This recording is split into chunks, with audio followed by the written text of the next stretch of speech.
आप सभी भक्तों को श्री राधे राधे।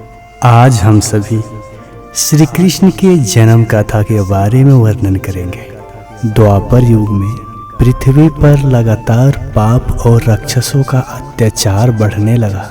तब पृथ्वी गाय का रूप में आकर भगवान श्री ब्रह्मा जी के पास जाती है।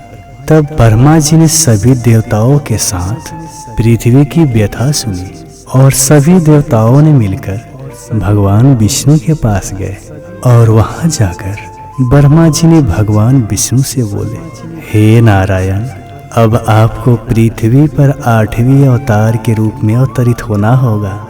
फिर विष्णु जी ने ब्रह्मा जी से बोले, आपने सही कहा ब्रह्मदेव, हमें पृथ्वी के उद्धार में ब्रज में कंस देवकी के गर्भ से जन्म लूंगा। तब सभी देवता ब्रज में आकर नंद, यशोदा तथा गोपियों के रूप में अवतरित हुए। कुछ समय बाद मथुरा के राजा उग्रसेन का पुत्र, जो बहुत ही अत्याचारी स्वभाव का था, उसने उग्रसेन को कारागाह में डाल दिया और मथुरा नगरी में राज करने लगा। यह सब देखकर कंस के पिता कंस को श्राप देते हैं, कंस देख लेना, एक दिन तुम्हारे पाप का घड़ा जरूर भर जाएगा। वही दूसरी तरफ उग्रसेन के छोटे भाई देवक की पुत्री की शादी की तैयारी चल रही थी। कंस देवकी को बहुत प्यार करता था। शादी के बाद कंस ने दोनों को अपने रथ में लेकर उनको अपने घर ले जा रहा था। तभी रास्ते में कंस को एक आवाज सुनाई देती है, तुम देवकी को इतना स्नेह करते हो, एक दिन इसके गर्भ से जन्मा 8वां पुत्र तुम्हारे जीवन को समाप्त कर देगा। यह सुनकर कंस देवकी के पति को मारने की बात करने लगता है, लेकिन देवकी ने कंस से हाथ जोड़कर अपने पति की जान की भीख मांगती है।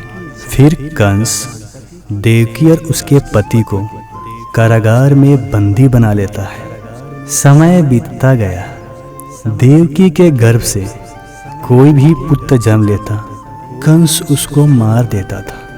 अब उसके गर्भ से 8वां पुत्र जन्म लेने वाला था।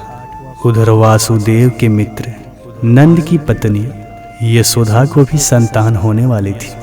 जिस समय नंद और यशोदा के घर एक कन्या ने जन्म लिया, उसी समय भाद्रपद के कृष्ण पक्ष के अष्टमी के रोहिणी नक्षत्र में देवकी के यहाँ 8वां पुत्र ने जन्म लिया।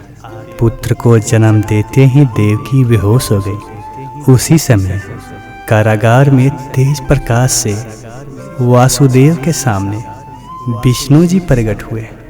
विष्णु जी वासुदेव से बोलते हैं, हे वासुदेव, कंस का संहार के लिए ही मैंने अवतार लिया है और तत्काल तुम मुझे नंद के यहाँ पहुँचा दो और नंद के घर जन्मी कन्या को कंस को सौंप दो।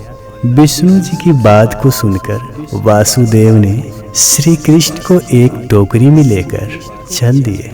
तेज बारिश और तूफान के बीच श्री कृष्ण को लिए वासुदेव चले जा रहे थे। भगवान श्री कृष्ण का यमुना में चरण स्पर्श से यमुना का पानी ऊपर की ओर बढ़ने लगा।